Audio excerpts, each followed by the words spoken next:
कबीर का मतलब क्या है? लोगों के मन में ये सवाल होता है कि कबीर का अर्थ क्या है। संतों ने कहा है क अर्थात काया, काया मतलब यह शरीर, तो क से काया, और वीर मतलब विजेता। जो शरीर को जीत ले अर्थात जो मन वाणी इंद्रियों को जीत ले वही कबीर है। तो जो अपने मन को जीत लिया है, जो अपनी वाणी को जीत लिया है और जो अपनी इंद्रियों को जीत लिया है वो कबीर हो सकता है। सद्गुरु कबीर तो कबीर हैं ही, आप सब हम सब भी कबीर बन सकते हैं। कैसे? तो अपने मन को जीत लीजिए। जैसे अभी किसी पर क्रोध आ गया, आप क्रोध दे देते हैं, क्रोध कर बैठते हैं। गाली की इच्छा हुई, आप गाली दे देते हैं। किसी से ईर्ष्या की इच्छा हुई, आप ईर्ष्या कर लेते हैं। सद्गुरु कबीर कहते हैं कि आप अपने मन को इतना वश में कर लीजिए कि कोई आपको क्रोध दे तो दे, आपको क्रोध देने की ज़रूरत ना पड़े, आप दें ही नहीं। आपका मन इतना अपने वश में रहे कि आप ना दें। कोई आपको गाली दे दिया तो भी कोई बात नहीं, दे दिया तो दे दिया, गाली ही तो दिया, कुछ किया थोड़े। अब कोई गाली दिया, हम सोचते हैं वो गाली दिया, हम कैसे चुप रहे हैं, तो हम भी गाली दे देते हैं। तो साहब कहते हैं कि जिसने अपने मन को जीत लिया, अपनी काया को जीत लिया, इंद्रियों को जीत लिया, वाणी को जीत लिया। अब हम कभी भी कुछ कटु बोल जाते हैं बच्चों से, पति से, पत्नी से, माई से, बाप से, तो साहब कहते हैं कटु नहीं बोलना है। तो जिसने अपने मन को, वाणी को, इंद्रियों को जीत लिया वही कायावीर हो गया अर्थात कबीर हो गया। तो ये सद्गुरु कबीर का ज्ञान ही है जिसके द्वारा हम कबीर का अर्थ भी समझ रहे हैं। तो ऐसे हर जीव कबीर बन सकता है। तो ऐसे महान संत, सम्राट, महामानव सद्गुरु कबीर की आज जयंती हम मना रहे हैं सद्गुरु कबीर साधना मंदिर में। प्रत्येक वर्ष यहाँ मनाया जाता है। अब मनाने के पीछे उद्देश्य क्या है कि हम सद्गुरु कबीर के ज्ञान को धारण करें। बहुत लोग हैं सुनते हैं, उसको जीते नहीं हैं। सत्संग में सुन लिए कि प्रेम से रहना है और घर गए तो फिर झगड़ा करने लगे। सत्संग में सुन लिए कि साफ़ सफाई से रहना है, घर गए फिर कचरा में रहने लगे। सत्संग में सुन लिए कि जीवन को कैसे व्यवस्थित बनाना है, लेकिन घर गए फिर वही लापरवाही, वही लाचारी। मन मजबूत ही हम नहीं कर पाते कि हमको थोड़ा दिन भी जीना है तो इतना व्यवस्थित जीना है कि कोई भी आदमी देखे तो हमसे सीखे, कहे नहीं कि कैसे जानवर की तरह जी रहा है। बहुत लोग हैं ना जो जैसे तैसे रह लेता है, कैसे भी खा लिया, कैसे भी बिस्तर रख लिया, कैसे भी भोजन कर लिया, कैसे भी यात्रा कर लिया, कैसे भी कपड़ा धो लिया, नहा लिया, नहीं नहाया, तो लोग कहते हैं कैसे रह रहे हो, थोड़ा आदमी की तरह रहो। सद्गुरु कबीर का ज्ञान हर व्यक्ति को इंसान बनाता है। और कभी कभी तो जब इंसान संकल्प ले लेता है, इंसान ठान लेता है, तो सद्गुरु कबीर का ज्ञान इंसान को भगवान भी बना देता है। इतनी शक्ति है सद्गुरु कबीर के ज्ञान में। तो इसलिए सद्गुरु कबीर के वाणी को जीवन में उतारना चाहिए। बहुत से लोग आपको उलझा भी देते हैं। सद्गुरु कबीर का ज्ञान जिसके पास है वो व्यक्ति उलझ नहीं सकता है, लेकिन लोग भ्रम में पड़ जाते हैं, कई लोग उलझ जाते हैं। अब अभी मैं एक वीडियो देख रहा था, एक कथावाचक हैं, आप सब जानते होंगे, अनिरुद्धाचार्य जी, बहुत प्रसिद्ध कथावाचक हैं। तो उनका एक क्लिप मैं सुन रहा था, तो उसमें कह रहे थे कि आदमी चाहे कितना भी पाप करे, माता पिता को लात मारे, जूता मारे, रुलावे, मांस खाए, मछली खाए, किसी की हत्या करे, जीवन भर पाप करे, और उसके अंतिम चिता के समय अगर उसमें तुलसी डाल दिया, तुलसी का लकड़ी, तो उसको सीधे स्वर्ग मिल जाएगा, वो पाप से मुक्ति उसको मिल जाएगी। सोचिए ये सही बात है? कोई कितना भी पाप करे, अगर उसके चिता में तुलसी का लकड़ी डाल देंगे तो उसकी वो पाप से मुक्त हो जाएगा। तब तो आदमी पाप करने से डरेगा ही नहीं, फिर तो सब पाप करता रहेगा। माँ को लात मारेगा, पिता को लात मारेगा, भाई को ज़मीन छीन लेगा, पड़ोसी को गोली मार देगा, खूब पाप करेगा, मांस, मछली, मदिरा, और फिर अंतिम में जाके कहेगा हमारे चिता में वो तुलसी का लकड़ी रख देना। तो तुलसी का लकड़ी रखने से उसका सब पाप खत्म नहीं। कबीर साहब कहते हैं पाप खत्म कब होगा? पाप कर्म न करने से। अगर आप पाप कर्म कर रहे हैं, गलत कर रहे हैं, आपके जीवन में बुराई है और आप सोच रहे हैं कि हम भगवान का नाम लेके पाप से मुक्ति पा लेंगे, तुलसी के लकड़ी से मुक्ति पा लेंगे, चंदन के लकड़ी से मुक्ति पा लेंगे, तो सावधान हो जाइए, इससे कुछ नहीं होने वाला। होगा कैसे? आपका मन, आपकी वाणी, आपकी इंद्रियां सही पवित्र होना चाहिए। गलत काम छोड़ेंगे तभी ना मुक्ति मिलेगी।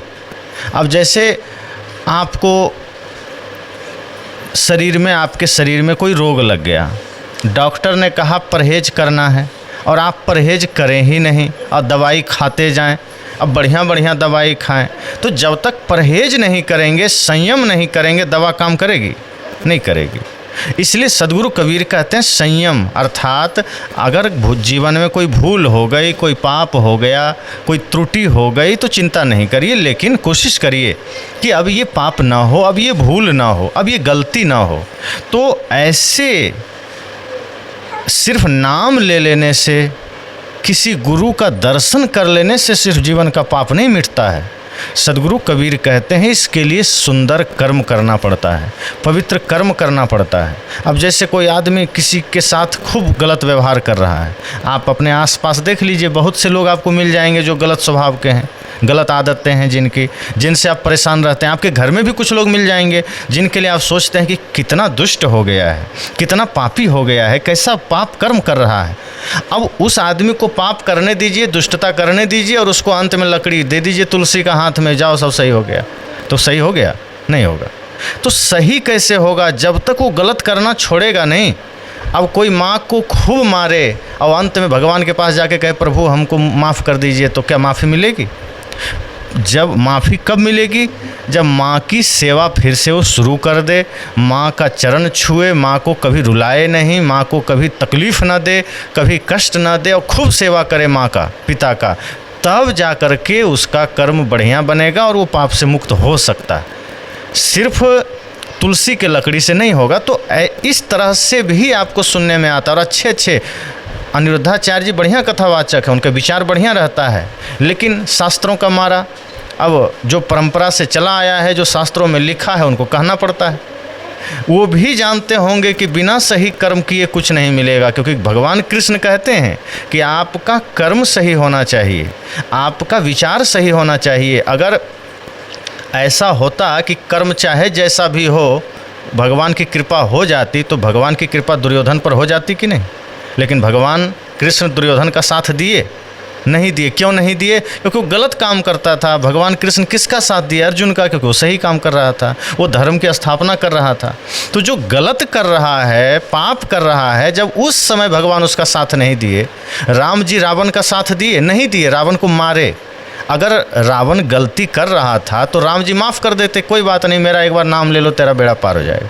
लेकिन ऐसा नहीं है। रावण तो वेद पाठ करता था, वो तो शिव जी का भक्त था, वो तो शिव का सभी मंत्र जाप करता था।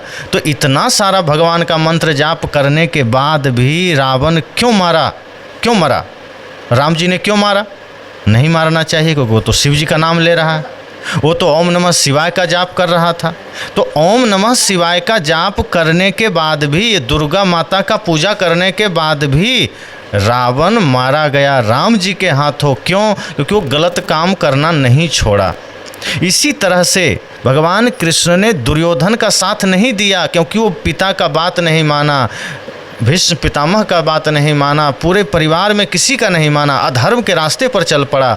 और जो भी आदमी अधर्म के रास्ते पर जाएगा, पाप के रास्ते पर जाएगा, हिंसा के रास्ते पर जाएगा, मांस मछली मदिरा खाएगा, उसको भगवान मृत्यु दंड देंगे, वरदान तो बिल्कुल नहीं देंगे। उस पर भगवान की कृपा नहीं बरसेगी, गुरु की कृपा नहीं बरसेगी।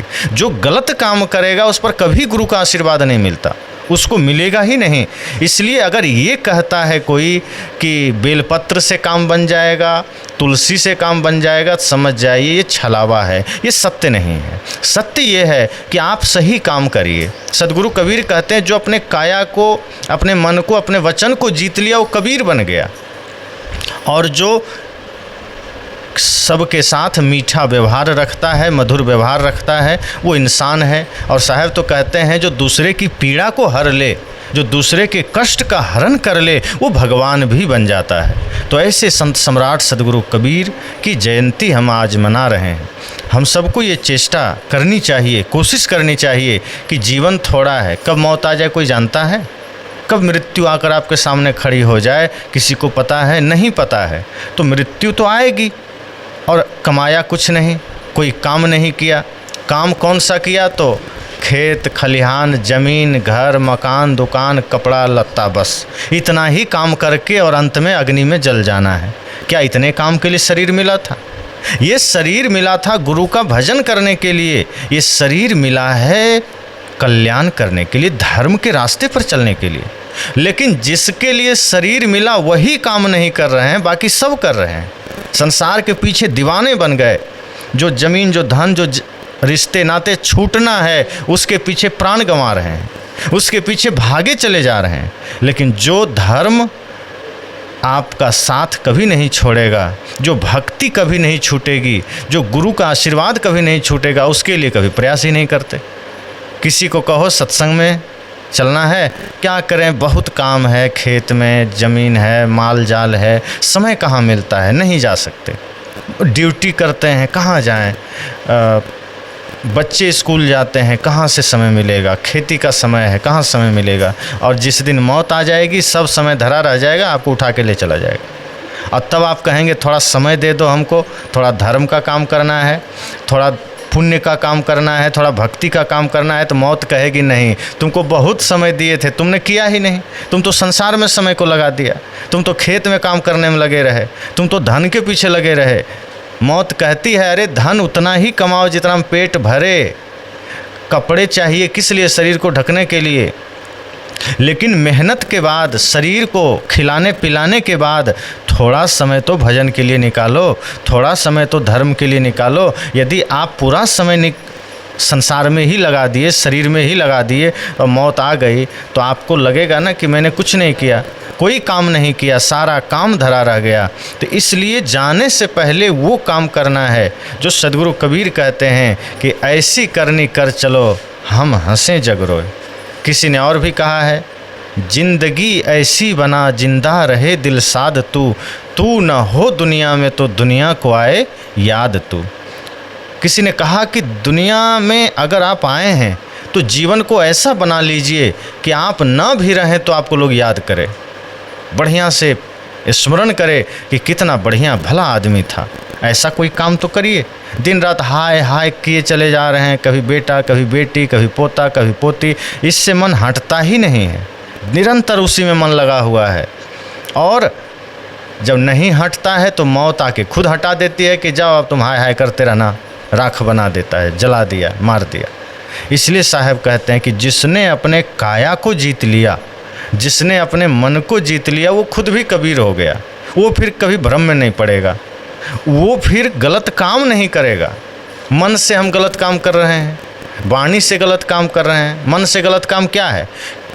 किसी के लिए गलत सोचना भी पाप है। आप किसी को एक थप्पड़ मार दीजिए तो थाना में केस हो जाता है, उसका आपको दंड मिलता है। लेकिन मन से अगर आप किसी के लिए गलत सोच लीजिए तो थाना में कोई मुकदमा होता है? क्योंकि मन में सोचे हैं, किसी को पता थोड़े चला। तो थाना में मुकदमा तो नहीं होगा, लेकिन मन से अगर आपने किसी के लिए गलत सोचा तो आपका कर्म में वो जा कर के दोष लग गया। और वहाँ बाहर के न्यायालय में तो बच जाइएगा, बाहर के थाना में तो बच जाइएगा, लेकिन जब हिसाब होगा वहाँ, जब तेरा हिसाब होगा तब मन से जितना पाप हुआ है, मन से जितना गलत सोचे हैं, वो सब का हिसाब होगा। और फिर उसका इतना भयंकर दंड मिलेगा कि सोच भी नहीं सकते। इसलिए साहब कहते हैं मन से भी गलत मत सोचिए। अगर मन में भी थोड़ी भी बुराई है, मन में थोड़ी भी गंदगी है तो उसको साफ कर लीजिए इसी सत्संग में। मन का मैल सत्संग में धुलता है, कहीं कोई उपाय नहीं, कहीं कोई रास्ता नहीं। आप गंगा में डुबकी लगा लीजिए, नल के नीचे नहा लीजिए, मन का पाप नहीं धुलेगा। मन का पाप इस सत्संग में धुलेगा। अगर यहाँ थोड़ा देर भी एकाग्रता से बैठ गए गुरु के प्रति सच्ची निष्ठा के साथ तो मन का मैल धुलेगा। तो मन का पाप भी मिटाइए। और तन से जो पाप हो रहे हैं, चोरी, हिंसा, व्यभिचार, ये सब शरीर से हो रहा है।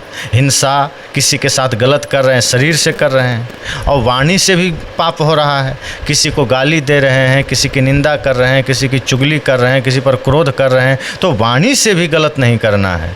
तो इस तरह से जब हम सब कुछ सही करते हैं तब मोक्ष मिलता है। तुलसी के लकड़ी से मोक्ष नहीं मिलता है, गंगा जल से मोक्ष नहीं मिलता है, ओम नमः शिवाय बोलने से मोक्ष नहीं मिलता है, किसी भी रामायण गीता भागवत बीजक का पाठ करने से मोक्ष नहीं मिलता है। आप कितना भी पाठ कर लीजिए, अगर आपका कर्म गंदा है तो मोक्ष नहीं मिलेगा। आप कितना भी ध्यान 1 घंटा कर लीजिए और 23 घंटा लड़ाई झगड़ा करिए, 23 घंटा पाप का काम करिए, तो 1 घंटे के ध्यान से, 1 घंटे के सत्संग से कुछ नहीं मिलने वाला। इसलिए ऐसे महान संत सम्राट सद्गुरु कबीर अद्वितीय हैं, अनोखे हैं, जिनके जीवन का एक एक पल समाज के लिए, राष्ट्र के लिए था, मानवता के लिए था, सबके लिए उनके हृदय में करुणा थी, प्रेम था। ऐसे महान संत जिन्होंने हर एक व्यक्ति को एक सूत्र में बांधने की कोशिश किया, जिन्होंने कोशिश किया कि हर इंसान भगवान बन सके, जिन्होंने कोशिश किया कि आदमी ही परमात्मा बन सके। ये महानता, ये विशेषता सद्गुरु कबीर साहब की है कि वो कहते हैं कि पारस में और उस संत में बड़ो अंतरो जान। जैसे एक पारस पत्थर होता है ना, सुने होंगे, कहीं पढ़े होंगे, पारस नाम का एक पत्थर होता है। तो वो जो पत्थर है आज तक किसी को मिला नहीं है, कल्पना में ही होगा कि कहा जाता है कि वो पत्थर अगर आप लोहा में छुआ दीजिएगा तो लोहा सोना बन जाएगा। अब सोचिए वो पारस पत्थर किसी को मिल जाए, वो कितना धनी हो जाएगा। कहीं भी लोहा रहेगा, लोहा ले आएगा, समय छुआ देगा, तो वो लोहा सोना बन जाएगा। तो साहब कह रहे हैं कि पारस में और उस संत में बड़ो अंतरो जान। एक तरफ संत हैं, एक तरफ पारस पत्थर है। तो पारस पत्थर क्या किया? लोहा को सोना बना दिया। लेकिन जो संत हैं वो क्या करते हैं? वो इंसान को भगवान बना देते हैं।